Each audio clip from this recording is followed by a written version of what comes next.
Do you ever feel unhappy without really knowing why? You know, there's no major calamity in your life at the moment, and your loved ones are around. You may be doing well in your job or at school, and yet somehow you just don't feel right. And this is something that Bertrand Russell has addressed in his book, The Conquest of Happiness. And in this video, we're going to be taking a look at the first chapter of that book called What Makes People Unhappy. And first, in the beginning of this chapter, he's just giving a basic introduction to the book in general. And he says, my purpose is to suggest a cure for the ordinary day-to-day unhappiness from which most people in civilized countries suffer, and which is all the more unbearable because, having no obvious external cause, it appears inescapable. And he continues to say, I believe this unhappiness to be largely due to mistaken views of the world, mistaken ethics, mistaken habits of life, leading to destruction of that natural zest and appetite for possible things upon which all happiness ultimately depends. And to give you an idea of what he's talking about here, I will now go on to an overview of the book's chapters. The book is divided into two parts. The first part is called Causes of Unhappiness. The second part is called Causes of Happiness. So going back to Causes of Unhappiness here. He has 9 chapters on the causes of unhappiness. We're looking at the first one in this video, What Makes People Unhappy. Subsequent ones are Byronic unhappiness, competition, boredom and excitement, fatigue, envy, the sense of sin, persecution mania, and fear of public opinion. And for causes of happiness, which is the second part of the book, the chapters are Is Happiness Still Possible? Zest, Affection, the Family, Work, Impersonal Interests, Effort and Resignation, and The Happy Man. And it looks like, based on those titles, this chapter is covering some of the same material that later chapters will cover. But since we are focusing on this chapter right now, we will continue with it. He tells us that he did not have a happy childhood. And by the way, if you want to read about his childhood, I would recommend the graphic novel Logic Comics. It's a graphic novel about Bertrand Russell's life, and it's rather interesting read. But getting back to this, he had a religious upbringing, and because of this, he was routinely focused on a sense of his own sinfulness. He hated life and was regularly on the verge of suicide. But as he grew up, he became less unhappy, and he attributes this to 3 things. One is getting more of what he wants. And this is the usual way in which people think about how they can become happier. They think, if I can just have this, the love of this person, or I can have more money, or I can have a better job, or a bigger house, or more vacations, or whatever, then I'll be happy. So, yeah. But of course, getting more of what you want does contribute to happiness, but it's not the only way in which a person can become happier. The second way in which he became happier was through ridding himself of some desires. And this is along the lines of what Buddhism teaches about how we can become happy. Buddhism teaches that our suffering is caused by attachments to things. We may be attached to things that we don't have. We long and crave for things that we don't have. Or we may try to cling to things that we do have and are afraid of losing, such as our life or various loved ones and friends. So whether we have something or don't have it, it can cause us unhappiness. We can feel unhappy because we don't have it, or we can feel unhappy because we're going to lose it. So this is another way to increase happiness, to decrease the desires that are causing your unhappiness. And then he mentions a third way in which he has become happier. And this is to become less preoccupied with himself, which he refers to later as self-absorption. And he thinks this is perhaps the main way in which he has become happier. And this is what the book is focused on. But we're going to be talking about some three types of self-absorption in this chapter. But before we get to that, he says that although external interests can bring pain as well, they do not fundamentally destroy the quality of life in the way that disgust with himself had done. So, focusing on external things can bring us pain, like if we love someone and that person dies, for example. Uh, but it's not as bad as, say, being disgusted with yourself. And also, external interests inspire activity, which is a cure for ennui. Ennui is a general boredom with life, dissatisfaction with it, about a boredom. Okay, so he mentions that self-absorption comes in different forms, and he mentions three common types of self-absorbed people. These are the sinner, the narcissist, and the megalomaniac. And the sinner is the type that he was familiar with from his own personal experience. This is what he was before he became happier. And by sinner, he doesn't mean just someone who sins.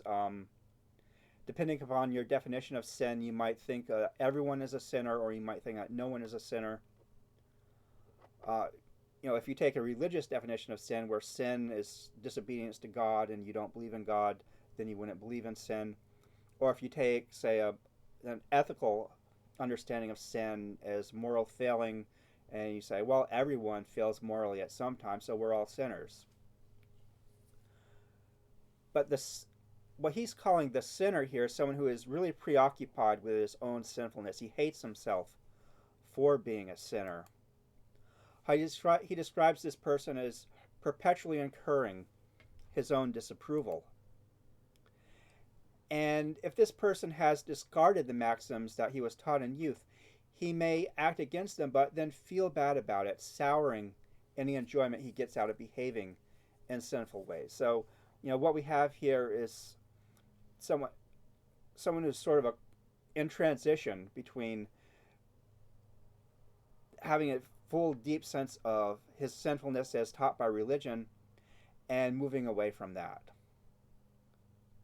But he's still stuck in this sense of sinfulness, and it can sour his enjoyment of life. He may do things that he has been taught are sinful, such as having sex or various other things. But, sex is a big one.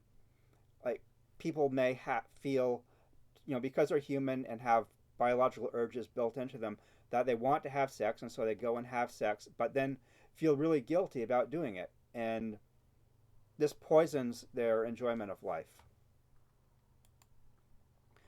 He describes narcissism as the habit of admiring oneself and wishing to be admired. And he points out that he's talking about this in excess, not simply that anyone who has self-esteem or wants to be admired is a narcissist.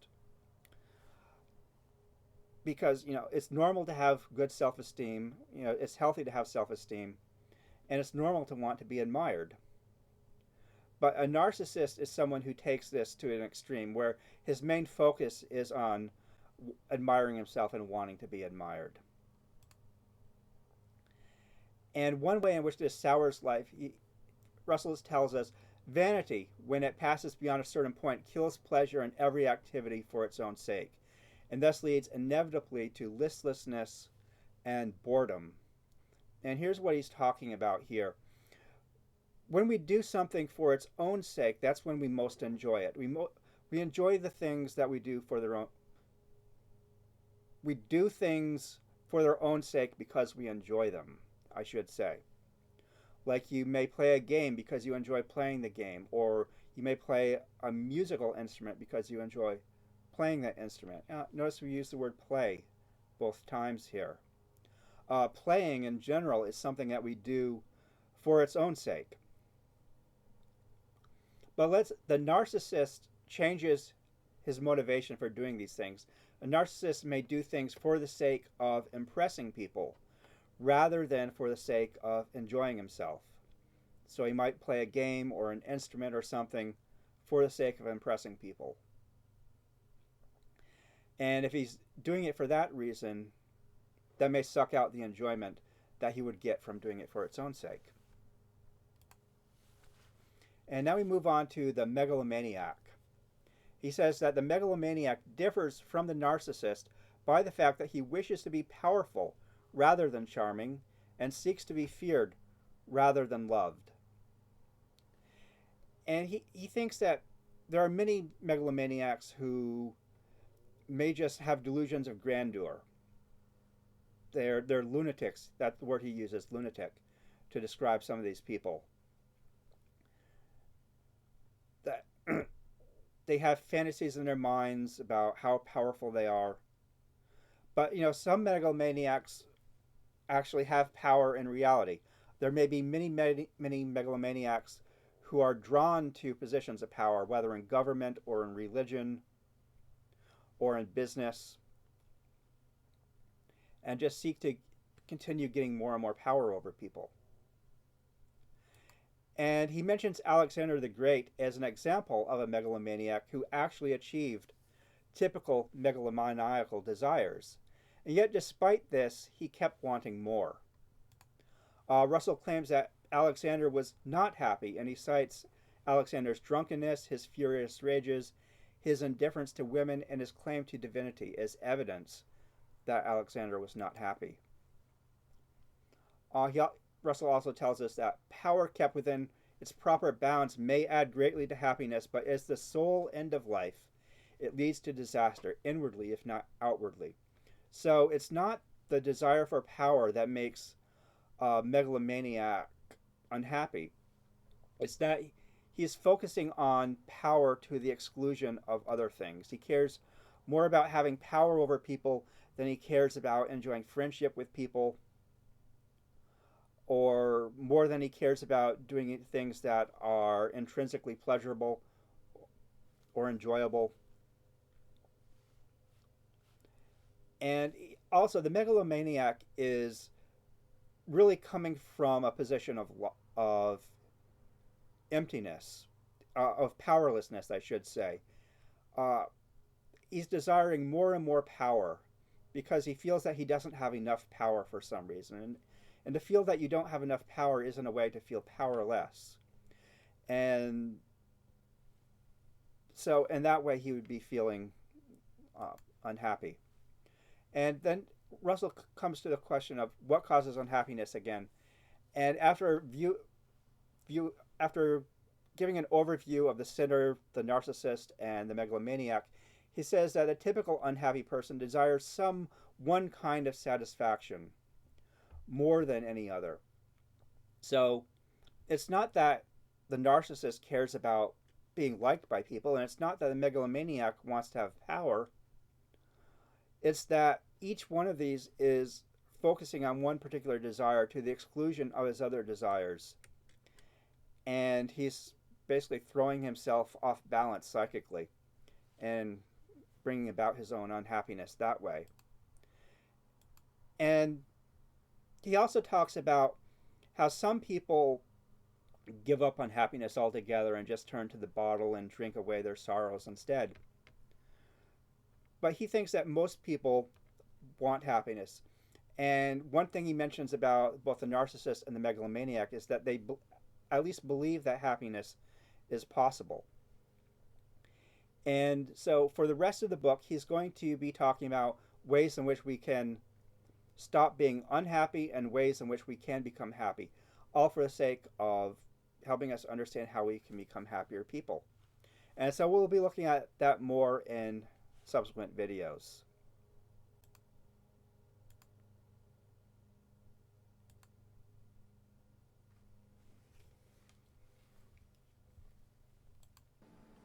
But we'll be focusing on Bertrand Russell's book, Conquest of Happiness, and we'll be going through it chapter by chapter.